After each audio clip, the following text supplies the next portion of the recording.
నమస్తే, welcome to whistle.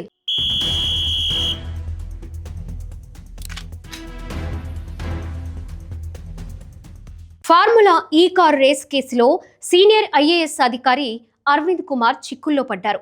ఆయనపై విచారణకు అనుమతి కోరుతూ తెలంగాణ ప్రధాన కార్యదర్శి రామకృష్ణారావు కేంద్ర ప్రభుత్వానికి లేఖ రాశారు. ఈ మేరకు department of personnel and training DOPTకు ఈ లేఖను పంపించారు.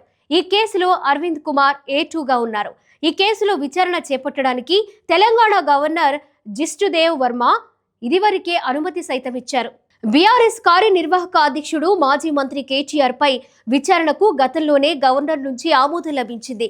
గత బీఆర్ఎస్ ప్రభుత్వ హయాంలో ఫార్ములా ఈ రేస్ కు సంబంధించి సుమారు 55 కోట్ల రూపాయల అనధికారిక చెల్లింపులకు సంబంధించింది. హైదరాబాద్ లో 2023లో ఫార్ములా ఈ రేస్ నిర్వహించారు. ఇక 2023 డిసెంబర్లో కాంగ్రెస్ ప్రభుత్వం అధికారంలోకి వచ్చిన తరువాత 2024 ఎడిషన్ రద్దయింది. ఈ నేపథ్యంలో అరవింద్ కుమార్ పాత్రపై దర్యాప్తు జరుగుతోంది. కాంగ్రెస్ ప్రభుత్వం వచ్చిన వెంటనే 2024 జనవరిలో అప్పటి మున్సిపల్ శాఖ ప్రత్యేక ప్రధాన కార్యదర్శి అరవింద్ కుమార్ కు మెమో జారీ కూడా అయింది. ఫార్ములా ఈ రేస్ కు అనుమతి లేని నిధుల మంజూరు, వాటికి అధికారికంగా ఎటువంటి ఆమోదాలు లేకపోవడం, కంపెనీకి నిధులు చెల్లించడంపై కాంగ్రెస్ ప్రభుత్వం వివరణ కోరింది. గత ఏడాది జనవరి 6న అప్పటి ప్రభుత్వ ప్రధాన కార్యదర్శి శాంతికుమారి ఈ మెమో జారీ చేశారు. సచివాలయంలోని శాఖల ఆమోదం, అర్హత గల అధికారి అనుమతి లేకుండా నిర్ణయాలు, చెల్లింపులు ఎందుకు జరిగాయని ప్రశ్నించారు. మోడల్ కోడ్ ఆఫ్ కండక్ట్ సమయంలో సీజన్ 10 ఫార్ములా ఈ రేస్ కు సవరించిన ఒప్పందం కుదర్చడంపై కూడా లేఖలో స్పష్టత కోరారు.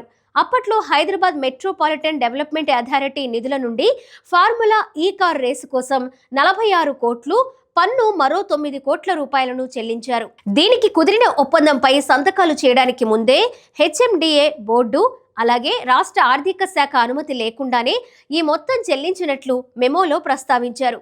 రాజ్యాంగంలోని ఆర్టికల్ 299 ప్రకారం కేంద్ర రాష్ట్ర కార్యనిర్వాహక అధికారాన్ని ఉపయోగించి చేసే ఒప్పందాలు రాష్ట్రపతి లేదా గవర్నర్ ద్వారా జరగాలి.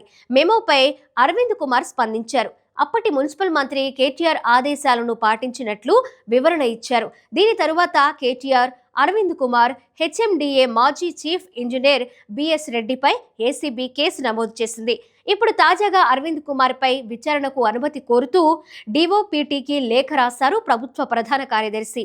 DOPT నుంచి అనుమతులు వచ్చిన వెంటనే ACB రంగంలోకి దిగే అవకాశం ఉంది.